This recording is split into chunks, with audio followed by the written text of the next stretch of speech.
folks, this is Cherie Bernhard reporting for the 12th Congressional District Republican Committee. I am with some of the fine folks from the LaRouche PAC here at the Ford Wayne Assembly Plant.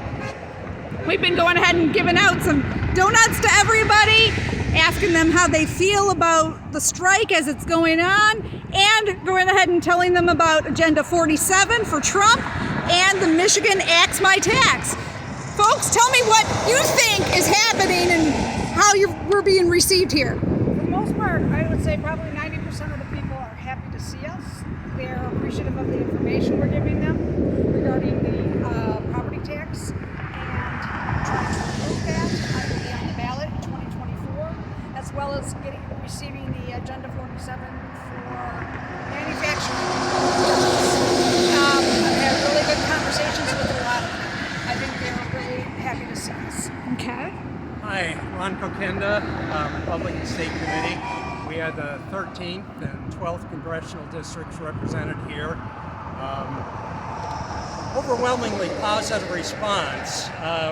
We're asking people not necessarily to join the Republican Party, but to join us in transforming the Republican Party back into the party of Lincoln, back into the party of producers. People here understand pretty clearly that, the big three automakers, as late as the 1980s, had 90% of the American market. Today they have 40%.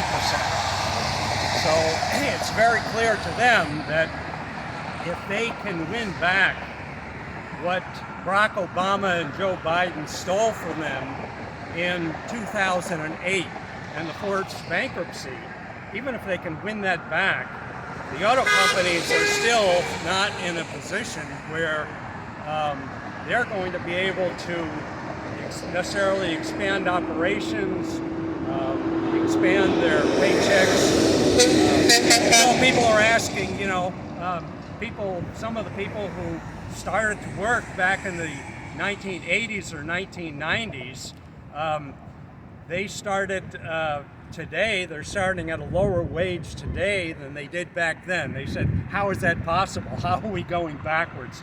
So that's the real question. It's the real question of the country going into a new system, one in which we can create jobs that will pay, where the family can survive and support itself on a single income. And that's really the question that people are thinking about here today. All right, thank you very much. Appreciate that. Here we are reporting live from the Wayne Assembly Plant on Michigan Avenue. Again, this is the 12th Congressional District Republican Committee. Over and out.